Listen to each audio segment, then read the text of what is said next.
2003년 2월 18일 오전 9시 53분 대구 지하철 중앙로역 승강장에 전동차가 멈춰 섰습니다. 갑자기 불길이 치솟았고 단 6분 만에 지하 승강장은 화염지옥으로 변했습니다. 192명이 숨지고 수백 명이 다쳤습니다.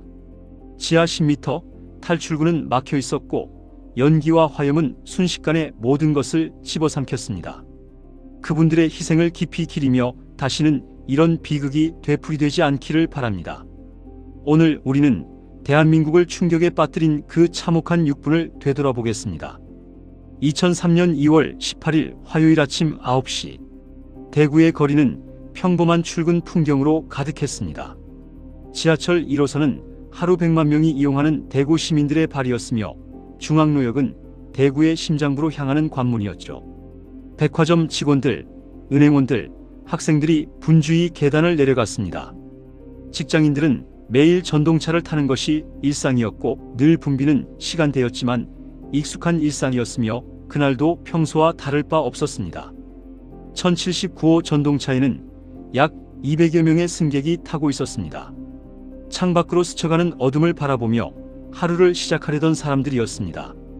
어떤 이는 신문을 읽고 어떤 이는 졸음에 빠져 있었습니다. 오전 9시 52분 1079호 전동차 안 중앙로역이 가까워지자 한 남성이 계속 라이터를 만지작거리고 있었습니다. 옆자리에 앉은 승객이 짜증스럽게 말했습니다. 아저씨, 왜 자꾸 라이터를 만지작거리세요? 그는 대답하지 않았습니다. 그의 눈빛은 이미 멍해져 있었고 무언가 결심한 듯한 표정이었습니다. 오전 9시 53분경 1079호 전동차가 중앙로역에 도착했습니다. 중앙로역입니다. 내리실 문은 오른쪽입니다. 라는 평범한 안내방송이 흘러나왔습니다. 승객들이 문 앞에 서서 대기하고 있을 때 그가 휘발유통에 라이터 불을 붙였습니다. 자신의 옷에 불이 옮겨 붙자 놀란 그는 4리터 자동차 세척용 샴푸통을 객실 바닥에 내던졌습니다. 불이야! 불이야! 승객들의 비명소리가 객차 안을 가득 채웠습니다. 3량째 차량에서 이상한 냄새가 나더니 순식간에 불꽃이 치솟았습니다. 56세 남성이 휘발유를 이용해 방화한 것이었습니다. 정신적 문제로 치료받던 그가 저지른 끔찍한 범행이었습니다. 그는 평소 사회에 대한 불만을 품고 있었으며 극단적인 선택을 한 것이었습니다. 생존자들은 처음엔 누군가 담배를 피우나 싶었는데 연기가 점점 짙어지면서 갑자기 불이야라는 소리가 들렸다고 회상했습니다. 불은 플라스틱 의자와 내장재를 타고 순식간에 번져나갔습니다. 9시 53분 30초 평범한 일상이 지옥으로 변하는 순간이었습니다. 불이 나자마자 3량째 차량은 아비규환이 되었습니다. 플라스틱 의자가 타면서 검은 연기와 시아나수소 등 치명적인 유독가스가 급속히 퍼졌습니다. 승객들이 비명을 지르며 문으로 달려들었지만 전동차 문이 열리지 않았습니다. 정전으로 인한 시스템 마비였습니다. 당시 설계된 지하철은 화재 시 자동으로 문이 열리는 시스템이 없었습니다. 승객들은 문을 아무리 두들겨도 열리지 않았고 연기 때문에 숨을 쉴 수가 없어서 정말 죽는구나 싶었다고 증언했습니다. 2량째, 4량째로 불길이 번져나갔습니다. 객차 내 온도가 1000도까지 올라가면서 플라스틱들이 녹기 시작했습니다. 승객들은 창문을 깨고 탈출하려 했지만 역부족이었습니다. 지하 10m 깊은 곳에서 벌어지는 절망적인 상황에서 도움을 요청할 곳도 피할 곳도 없었습니다. 첫 번째 불꽃이 시작된 지 불과 2분 만에 1079호는 화염에 휩싸였습니다. 오전 9시 54분 대구 지하철 종합사령실 중앙로역 역무원에 긴급 신고가 들어왔습니다. 중앙로역 실제 화재입니다. 전혀 앞이 분간이 안 됩니다. 신고 좀 부탁드립니다. 하지만 운전사령은 상황의 심각성을 파악하지 못했습니다. CCTV는 이미 연기로 아무것도 보이지 않았습니다. 모니터 화면은 새까만 연기로 가득했지만 운전사령들은 또 오작동이겠거니 생각했습니다. 그때 1080호가 대구역을 막 출발하는 상황이었습니다. 당연히 진입 금지 또는 무정차 통과 지시를 내렸어야 했습니다. 하지만 운전사령이 전체 열차에 방송한 내용은 달랐습니다. 전 열차에 알립니다. 지금 화재 발생하였습니다. 중앙로역에 진입 시 조심해 운전에 들어가시기 바랍니다. 이 한마디가 1080호를 사지로 몰아넣었습니다. 화재의 규모와 심각성을 전혀 파악하지 못한 채 내린 지시였습니다. 만약 이때 즉시 정지 또는 무정차 통과 지시가 내려졌다면 1080호의 142명은 살 수 있었습니다. 화재 규모를 전혀 몰랐습니다. 그냥 작은 불인 줄 알았어요. 하지만 이미 늦었습니다. 1080호는 연기로 가득 찬 중앙로역을 향해 달려가고 있었습니다. 종합사령실의 3분간의 망설임이 142명의 목숨을 앗아갈 것이라는 사실을 그 누구도 몰랐습니다. 9시 55분 상황은 더욱 악화되었습니다. 1079호 전체가 불바다가 되면서 승강장으로 검은 연기가 쏟아져 나왔습니다. 승강장에 있던 시민들이 비명을 지르며 계단으로 달려갔지만 더 큰 비극이 기다리고 있었습니다. 바로 그때 대양선로로 1080호 전동차가 들어오고 있었던 것입니다.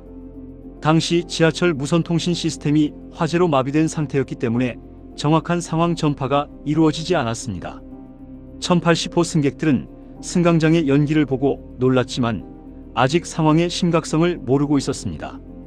저기 왜 연기가 나지? 불이 난 건가라며 호기심 어린 눈으로 바라보고 있었습니다. 곧 그들도 같은 운명에 휩쓸리게 될 줄 모른 채 말입니다. 9시 56분 1080호 전동차가 중앙로역에 완전히 정차했습니다. 승강장은 이미 연기로 뒤덮여 있었으며 1079호에서 쏟아져 나오는 유독가스가 환기구를 통해 퍼져나갔습니다. 1080호 승객들이 문이 열리자 연기 냄새를 맡고 당황했습니다. 하지만 이미 늦었습니다. 1080호 생존자들은 문이 열리자마자 매캐한 연기가 들어왔고 빨리 나가야 한다 싶어서 뛰어나왔는데 승강장이 지옥 같았다고 회상했습니다. 1080호로도 연기가 스며들기 시작했습니다. 기관사는 급히 문을 닫고 출발하려 했지만 시스템이 마비되어 있었습니다. 더욱 치명적인 것은 당시 기관사가 혼자서 육량 전체를 통제해야 했다는 점이었습니다. 승객들은 창문을 열고 탈출하려 했지만 지하역이라 어디로 가야 할지 알 수 없었습니다. 양쪽 전동차에 탄 400여 명이 모두 위험에 빠진 것입니다. 6분간의 지옥이 본격적으로 시작되었습니다.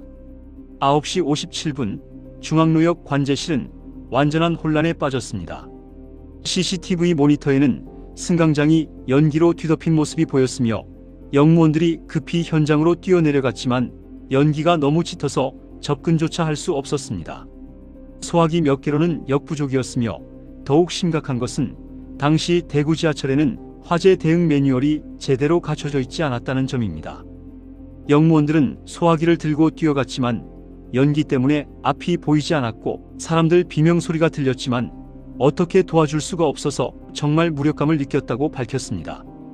긴급방송을 하려 했지만 방송 장비도 제대로 작동하지 않았습니다. 119 신고를 했지만 지하철역 화재 대응 경험이 전무했습니다. 전원을 차단하려 했지만 이미 시스템이 망가져 있었습니다. 가장 치명적인 것은 스프링클러 시설이 작동하지 않았다는 점입니다. 연기 감지기도 고장 상태였으며 비상 조명도 정전과 함께 꺼져버렸습니다. 영무원들은 할 수 있는 게 거의 없었고 단 몇 분 만에 모든 것이 통제 불능 상태가 된 것입니다. 9시 58분 중앙로역 승강장은 완전한 아비규환이었습니다. 1079호에서 간신히 탈출한 승객들이 계단으로 몰려들었지만 계단은 좁았고 연기는 위로 치솟고 있었습니다. 사람들이 서로 넘어지고 밟히면서 2차 사고가 발생했습니다. 시야는 1m도 보이지 않았으며 1080호 승객들도 탈출을 시도했지만 갈 곳이 없었습니다. 계단에서 사람들이 넘어지면서 아수라장이 됐고 어린아이 울음소리, 여자들 비명소리가 들려서 정말 지옥이 따로 없었습니다. 반대편 계단도 연기로 가득했으며 당시 중앙로역은 비상구가 단 2곳뿐이었습니다. 400명의 승객이 탈출하기에는 턱없이 부족한 구조였습니다. 승강장 곳곳에서 살려주세요! 도와주세요! 라는 외침이 들렸지만 연기 속에서 서로를 찾기도 힘들었습니다. 지하 10m 깊숙한 곳에서 벌어지는 절망적 탈출극이었습니다. 특히 노약자와 어린이들이 먼저 쓰러지기 시작했습니다. 일산화탄소 농도가 치명적 수준에 도달했기 때문입니다. 많은 사람들이 연기에 질식해 쓰러졌고 그 위로 다른 사람들이 넘어지는 악순환이 계속되었습니다. 9시 58분 1080호 전동차 안은 서서히 죽음의 함정이 되어가고 있었습니다. 맞은편 1079호에서 쏟아져 나오는 유독가스가 문과 창문 틈으로 스며들었습니다. 처음에는 매캐한 냄새에 불과했던 것이 점점 짙어져서 승객들이 기침을 하기 시작했고 숨쉬기가 힘들어졌습니다. 오전 9시 57분 1080호 기관사 최모 씨의 운전실. 연기로 가득 찬 승강장에 정차한 1080호는 진퇴양난에 빠져 있었습니다. 전력이 들어왔다 나갔다를 반복했습니다. 기관사는 필사적으로 열차를 출발시키려 했지만 소용없었습니다. 당시 지하철 설계상 한 구간에서 화재가 나면 전체 전력 공급이 중단되는 구조였기 때문입니다. 열차 무선으로 종합사령실에 외쳤습니다. 엉망입니다. 빠른 조치 바랍니다. 운전사령의 대답이 돌아왔습니다. 대기하고 승객들에게 안내 방송하세요. 기관사는 승객들에게 방송했습니다. 잠시 후 출발할 것이니 기다려 주시길 바랍니다. 하지만 시간은 계속 흘러갔고 연기는 점점 짙어졌습니다. 1080호 생존자들은 창문을 열려고 했는데 열리지 않았고 사람들이 문 좀 열어주세요 라고 소리치는데 점점 숨이 막혀와서 정말 죽는구나 싶었다고 증언했습니다. 오전 10시 2분 종합사령실에서 뒤늦게 승객 대피 명령을 내렸습니다. 기관사는 출입문 개방 스위치를 눌렀지만 일부 객차의 문은 열리지 않았습니다. 화재로 인한 열기로 공기호스가 녹아내렸기 때문입니다. 오전 10시 10분 운전사령의 마지막 지시가 내려졌습니다. 전동차 판 내리고 차 죽이고 가라. 전기를 차단하고 열차를 즉시 정지시키라는 뜻이었습니다. 매뉴얼대로 마스터키를 뽑은 기관사는 1호차 문만 열어주고 탈출했습니다. 미처 대피하지 못한 승객들은 그대로 전동차 안에 갇혀 질식해 사망하였습니다.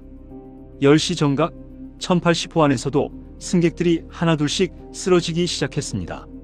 노약자들이 먼저 의식을 잃었고 어린아이들이 울음을 터뜨렸습니다.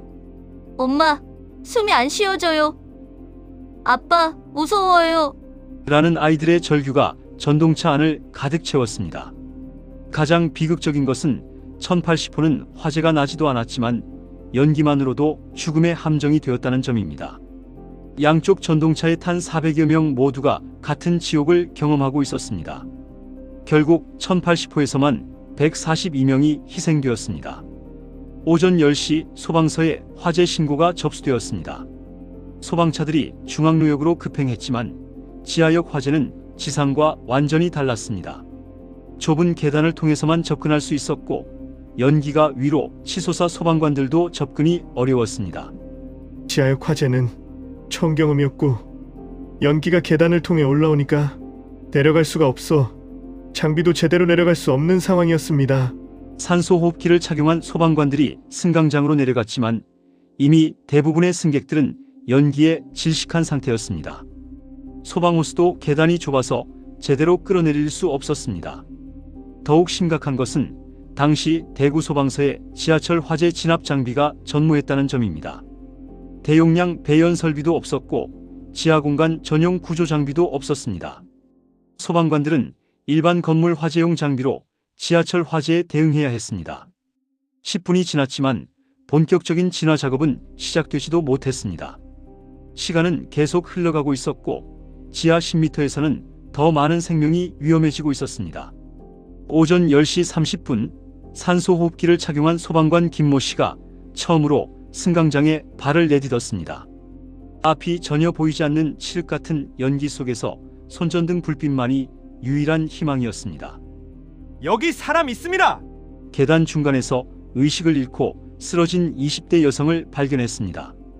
맥박이 거의 없었고 급히 업고 올라가는데 뒤에서 또 다른 신음소리가 들렸으며 한 명을 구하고 내려가니 또 한 명을 구하고 끝이 없었습니다.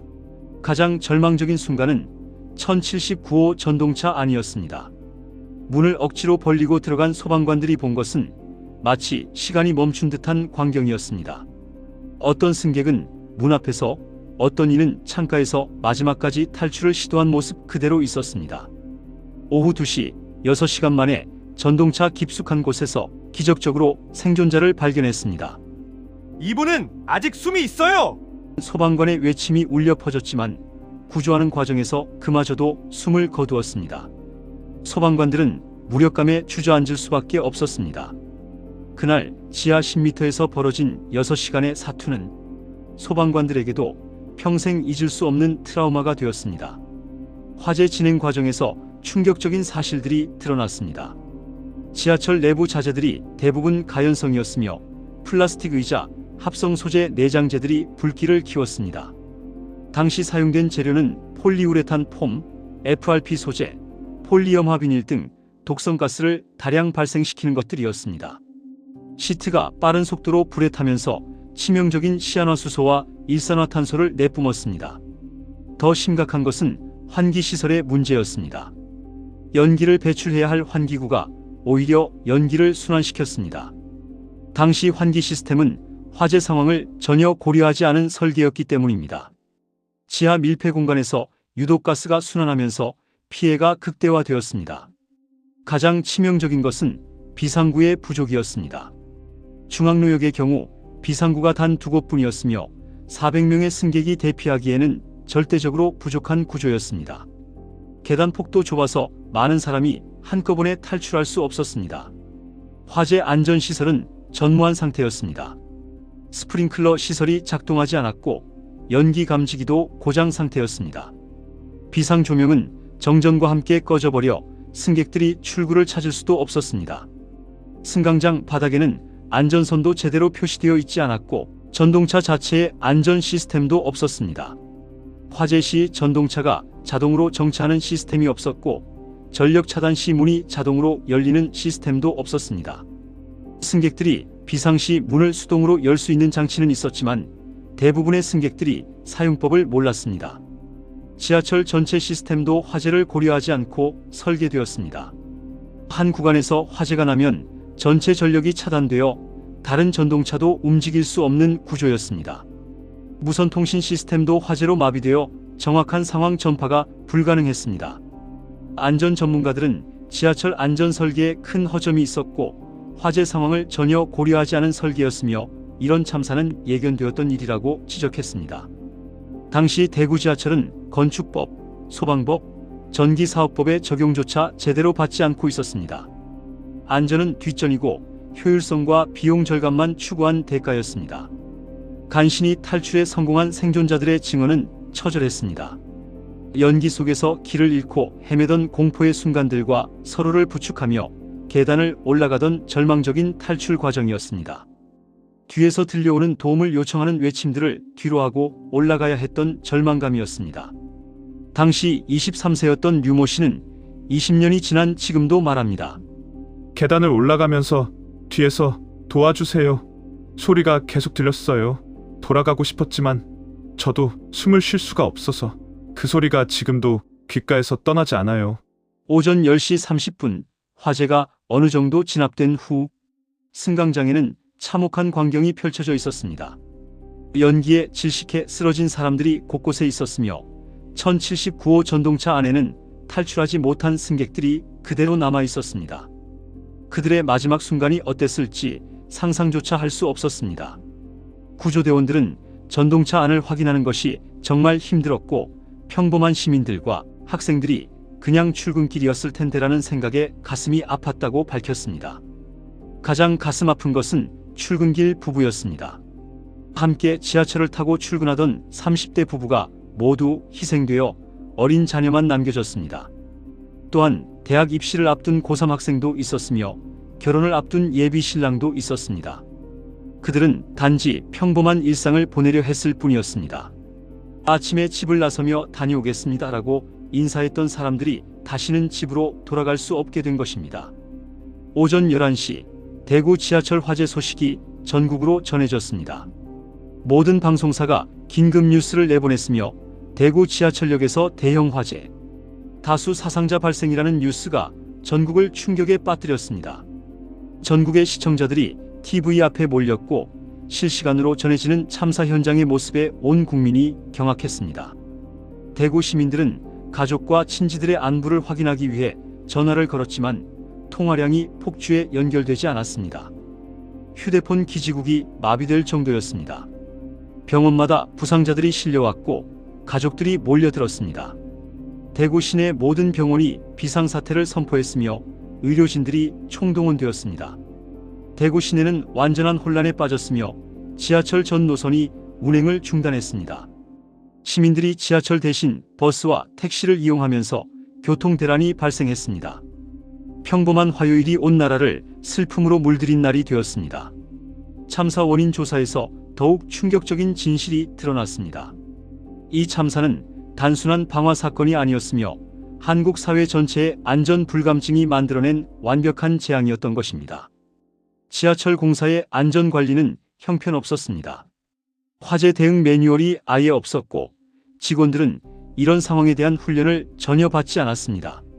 지하철 공사 관계자들은 솔직히 지하철 화재는 일어나지 않을 일이라고 생각했고 비용 때문에 안전 투자는 계속 미뤄왔으며 이런 참사가 벌어질 줄은 몰랐습니다. 라고 시인했습니다. 소방서의 대응 준비도 전무했습니다. 지하철 화재 진압 기술과 대비가 거의 없어서 사고 발생 후 3시간 이상 구조대 현장 진입이 불가능했습니다. 분진 마스크, 방독면, 산소통, 방열복, 연기 강제 배출 장비 등이 절대 부족했습니다. 소방차 84대, 소방관과 경찰 등 3,200명이 출동했지만 실속 있는 조치는 전무했습니다. 하지만 더욱 충격적인 것은 참사 이후의 은폐 시도였습니다. 참사 다음 날인 2월 19일 오후 1시 대구시장의 지시로 믿을 수 없는 일이 벌어졌습니다. 육군 병력 200여 명이 동원되어 참사 현장을 물로 청소하기 시작했습니다. 희생자들의 시신도 채 수습되지 않은 상황에서였습니다. 생존자와 시신, 증거물 수습, 현장 기록을 모두 다 한 뒤에 치워야 하는 것이 원칙인데도 말입니다. 이를 본 유족들이 분노에 찬 목소리로 외쳤습니다. 아직 내 남편도 못 찾았는데 왜 청소를 해요? 증거를 없애려는 거예요? 기겁하거나 분노한 실종자 가족들은 사건 현장을 인간띠로 둘러싸기도 했습니다. 결국 유족들은 안심 차량기지 쓰레기 더미까지 가서 직접 유해 140여 점과 유품 146개를 찾아내야 했습니다. 놀랍게도 나중에 이렇게 거짓말로 발뺌했습니다. 물청소를 지시한 적이 없습니다. 유가족들이 동의한 부분입니다. 청소는 지하철 공사가 결정한 것입니다. 수차례 진술을 번복했음에도 끝내 처벌받지 않았습니다. 유족 중 한 분이 절규했습니다. 우리가 직접 움직이지 않았더라면 찾지도 못하고 버려졌을 우리 가족이었어요. 희생자들을 2번 죽인 거예요. 이후 다른 참사에서도 현장 훼손이 반복되는 악순환이 계속되었습니다. 대구 지하철 참사 현장 은폐가 처벌받지 않자 권력자들의 증거인멸은 관행이 되어버렸습니다. 안전 전문가들은 규탄했습니다. 한국 사회의 안전 불감증과 권력자들의 책임 회피 문화가 참사를 키웠으며 이후 은폐 시도는 희생자들을 2번 죽이는 반인륜적 행위입니다. 결국 192명의 소중한 생명이 안전 불감증과 무책임의 대가를 치른 것입니다. 돈으로는 절대 바꿀 수 없는 너무나 값비싼 교훈이었습니다. 가장 큰 고통을 겪은 것은 희생자 가족들이었습니다. 왜 우리 가족이? 왜 하필 그날에? 분노와 슬픔이 교차하는 현장이었습니다. 더 가슴 아픈 것은 보상 문제였습니다. 책임 소재를 놓고 오랜 법정 다툼이 이어졌으며 유가족들은 가족을 잃은 슬픔 속에서도 책임자들과 싸워야 했습니다. 특히 한 유족은 이렇게 말했습니다. 남편을 잃고 혼자 2아이를 키우면서 10년간 법정 투쟁을 했어요. 가족을 잃은 슬픔도 큰데 왜 우리가 이렇게까지 싸워야 하는지 이해할 수 없습니다. 2003년 2월 18일 192명의 소중한 생명을 앗아갔습니다. 평범한 화요일 출근길이 상상할 수 없는 비극으로 끝났습니다. 하지만 그분들의 희생은 헛되지 않았습니다. 우리 사회의 안전의식을 완전히 바꿔놓았고 지하철 안전 시스템을 혁신적으로 개선시켰습니다. 지금 우리가 안전한 지하철을 이용할 수 있는 것은 192명의 희생 위에 세워진 소중한 결과입니다. 모든 지하철에 스프링클러와 연기 감지기가 설치되었고 비상구가 대폭 늘어났습니다. 난연 재료, 의무 사용, 비상시 문 자동 개방 시스템, 대용량 배연 설비까지 모든 것이 바뀌었습니다. 그분들이 남긴 교훈을 잊지 않는 것이 우리가 할 수 있는 최소한의 예의입니다. 다시는 그런 참사가 일어나지 않도록 우리 모두가 안전의 파수꾼이 되어야 합니다. 다음 시간에는 또 다른 역사의 순간으로 여러분을 모셔가겠습니다. 오늘도 끝까지 함께 해주셔서 감사합니다. 여러분도 이 사건을 기억하고 계신다면 구독과 좋아요로 응원해주세요.